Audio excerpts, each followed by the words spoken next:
We will call the September 25th, 2024 regular meeting of the Board of Selectmen to order. If you guys want to join us in the pledge. I pledge allegiance to the flag of the United States of America and to the republic for which it stands, one nation, under God, indivisible, with liberty and justice for all. Thank you. So we're going to start with interviews. So we have Planning and Zoning and the Zoning Board of Appeals. They're both for alternate seats, so thank you very, very much. So we'll start with David. And just for record, interested in PZC and ZBA. So we'll make you do one round of interviews. One of the questions we'll just ask you to kind of pivot on for both of the boards. And then we'll go to Andy, and then John had already interviewed last time, so we won't do that again. But just so you guys know, for PZC, there's 3 people interested in one spot, which is wonderful. Thank you so much. And for ZBA, Owen. So thank you very much. So David, what? ZBA. There's 2. There's someone else who you're Next. accepting. Oh, yeah, and you're interviewing. Right. Okay. Thank you. David, do you want to come up here if you're more comfortable? That's okay. Yeah. All right. Thank you.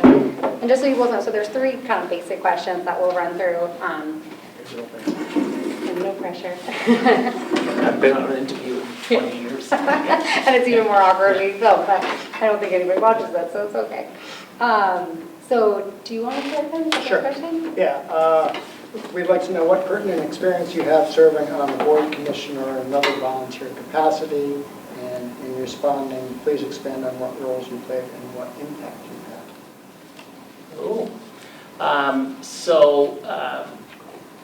I was on ZBA in Stonington, so I moved to Stonington in 1995, traveled a lot, and in I think 2001, saw an ad in the paper looking for board members, so I joined the ZBA. It was a way to become familiar with the town. One of my friends actually told me, it's great, you can help people, and it was nice. So I did it for, I think, 12 years, 3 terms plus a half a term, because I took over somebody's term, so, and enjoyed it very much, and also I've had a lot of, my first exposure to Stonington zoning was I was on the team when they were building Pendleton Nursing Home. I worked for Mariner Health at the time. Of course, it was 1989, so I was still a child. And I've also had lots of zoning experience in my career. My last job was building group homes for women and girls with eating disorders. So I had about 20 projects that I had to get zoning approval in 6 or 7 different states, and those were always tough because I was buying big houses in expensive neighborhoods, and most of the neighbors didn't want us there, but it was a very, very needed piece of healthcare, so it was a fun job. But so that's pretty much my zoning experience. That's great. No, David, thank you. Thank you for that work.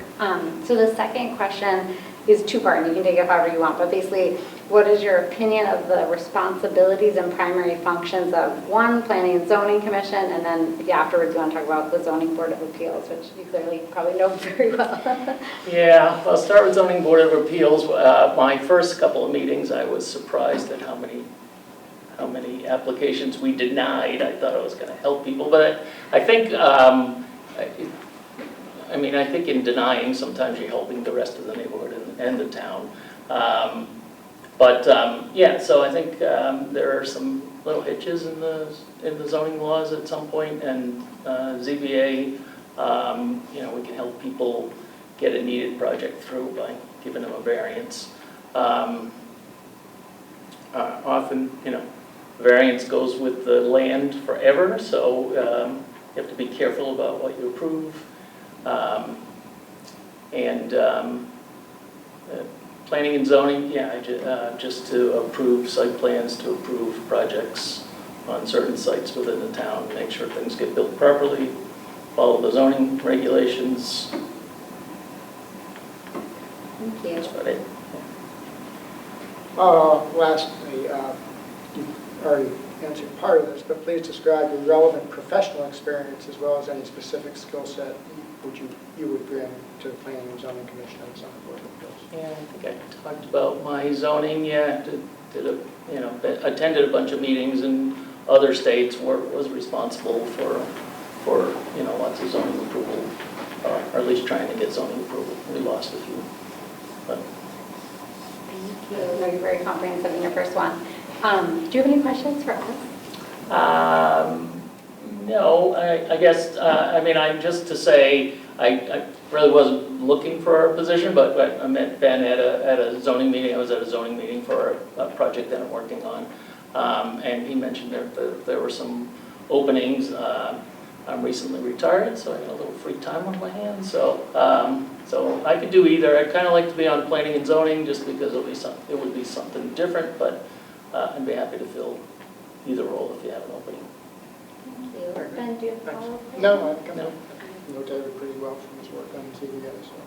Well, good business meet. Thank All you right. very much. Great. And again, you're welcome to stay, but we don't hold it against you if you leave, so. I'll make up.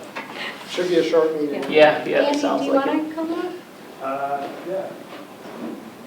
So, same questions, we're just going to take out the ZBA part. Same questions, we're just going to read them again. Yeah, okay. See if this is short.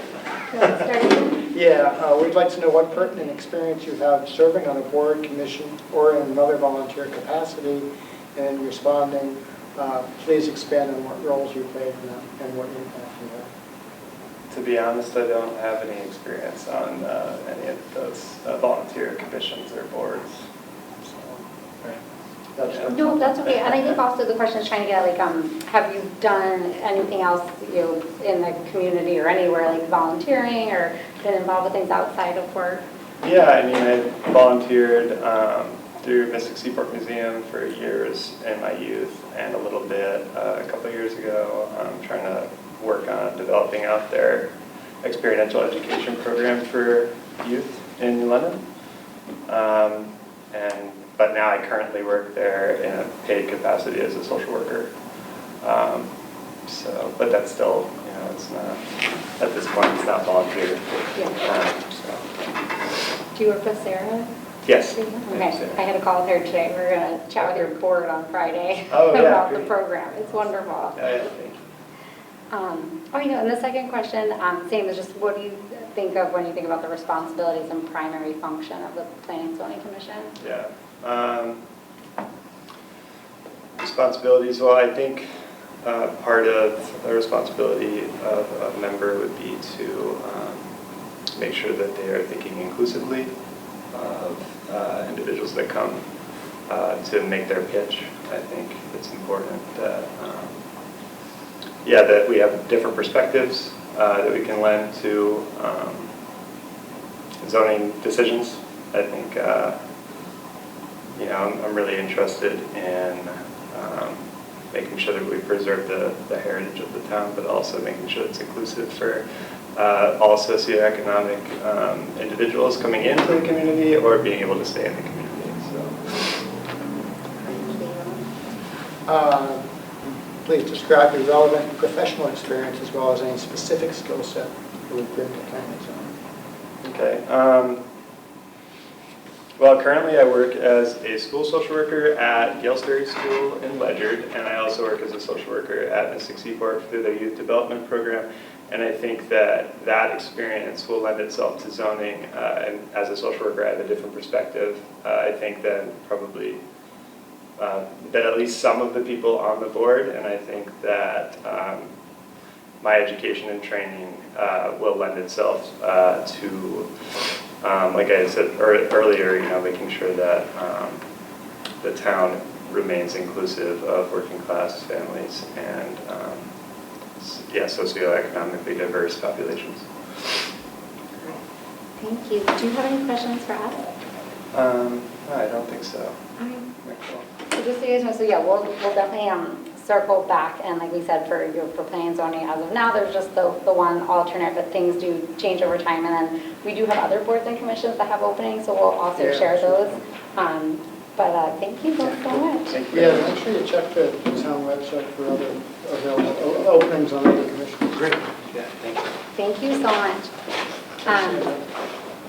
Okay, So thank you very much. Any comments from the public, or students included? Right, if not, I'm going to make a motion to approve the regular meeting minutes of September 11th, 2024. I'll second that. Any discussion? No? All those in favor? Aye. Aye, motion carries. So just to know a few things under correspondence, Stephen Adams has submitted an application for the Zoning Board of Appeals. Jim Kading requested being moved from a regular member to an alternate member of the Zoning Board of Appeals. Anthony Caparoli, thank you, Caparoli has requested to be moved from an alternate to a regular member of the Zoning Board of Appeals. So lots of action on the Zoning Board of Appeals. And we'll take those all up at the next meeting. So just to be clear, there will still be, regardless of what happens, there will still be one opening, yeah. Then I'm going to make an motion to appoint Richard Brimberg to the Conservation Commission. Second. Any discussion? No, I met him the other night, the Conservation Commission. It's great Seems like it'd be having, good- yeah. good addition. Oh, good. All right. All those in favor? Aye. Aye, motion carries.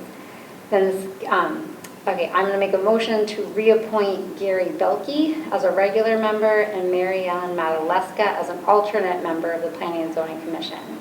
I'll second. Any discussion? No? All those in favor? Aye. Aye, motion carries. Great when people want to stay on for Zoning Board of Appeals and study zoning. The Kathy Wall, who's the resident commissioner on the Stonington Housing Authority, has resigned.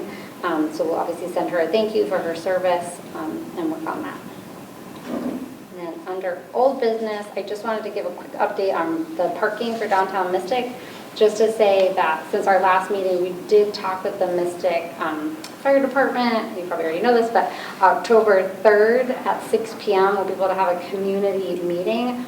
We sent out letters to every resident or business in the potentially impacted area, so that way they were sure to be notified. So everyone should have gotten those by now. We actually did hear from one resident who got the letter who wasn't able to come but shared written feedback.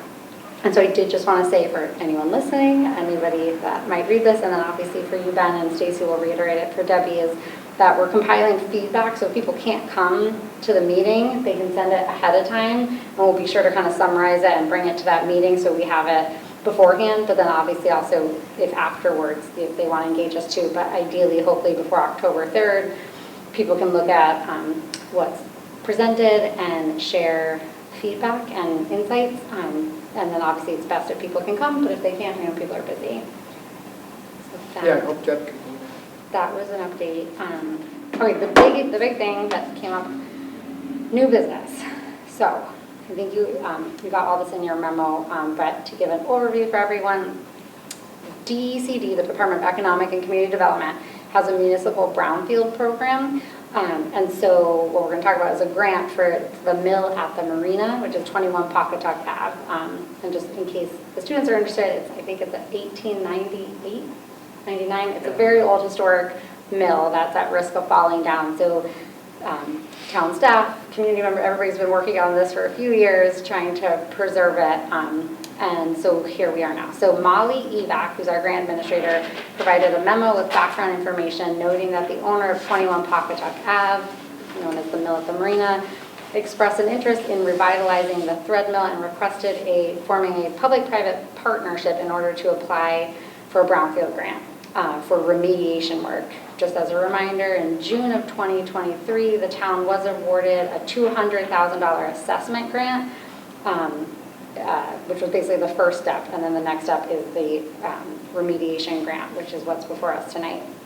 A portion of the funds, all the funds were used for the kind of assessment part, and now we're into the next phase, which is why we're here today. So if the funds are awarded, it would be used to remediate the environmental conditions at the site, and they have a future goal of redeveloping the property into apartments. I did just want to note for the record, and Ben, so you're aware, and again, Stacy can share with Deb, that we are working with Jim Sullivan, who's our finance director, Molly Evac, our grant administration, and our town attorney, to create an MOU that would very specifically outline the responsibilities and procedures required both locally, like us, Stonington, and then also by the state, that the firm would need to agree to before we would accept the grant, should it be awarded. So obviously it's very competitive, there's nothing to say it would be awarded, but this would This be. isn't, just, I don't mean to interrupt you, but just so I understand, this isn't for the 200,000, we already This is- got that. Yeah, that's what we got, the assessment. They're asking for 4 million, Okay. which is the max you can ask for, and it's probably the largest grant we've ever gotten. So we just want to be 100% sure, and obviously this is more of a pass-through, and that's what DCD encourages. They want people to partner with private developers to clean up these remediation sites, but just because of that, we want to be sure absolutely everything is outlined really well, liability-wise, roles and responsibilities, points of contact, what's going to be on the town side for work versus the developer versus the remediation firm. So the grant is due on Friday. So we said that we would, put this forward to put the grant in pending approval, but that before anything is awarded, we need to have a very specifically outlined MOU, again, legally vetted to be sure, we're sure everything kind of meets everybody's threshold for comfort, just seeing how big this award could be. So this grant would only be used for remediation? Yes, so it's the It same. wouldn't be used for construction or reconstruction? Unless, as my understanding, I wish Debbie was here because she'd be the best person to argue, but from my experience now with the boathouse and working with DCD, Brownfield's team, it has to be used for the cap. So it could be a foundation, it could be a parking lot, as long as that's what's called for in the environmental plan to cap the site, but it can only be used for that. So Basically, it can't only be on the used, ground? yeah, for, as I understand it, it can't be used for like the roof, like all of that still. And I think it's like a $35 million endeavor there. I think that's the last number we heard. So I mean, they still have to obviously figure out all their own private financing. The state remediation portion is important, but it's a smaller piece of the puzzle. But it could make a difference. And one other question. Mhm. This year, and again, I've only been able to look at this very briefly, but something that's jumping out at me is the property will be 80% market rate and 20% affordable. And I know that was discussed during their They still haven't, yeah.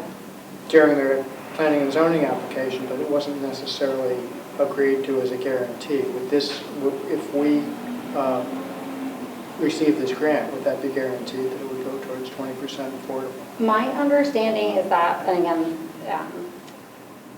every grant is different, but my understanding from past grants where we've had to make potentially small changes, you have to then go to the grant funder and get them to agree to any change. So if they're saying it's 20%, but then they want to change it to 10 or 30, they would have to go back to the state, to DCD. Would they have to come back to us? And then, well, good question, Exactly, I mean, to me, that's a good condition.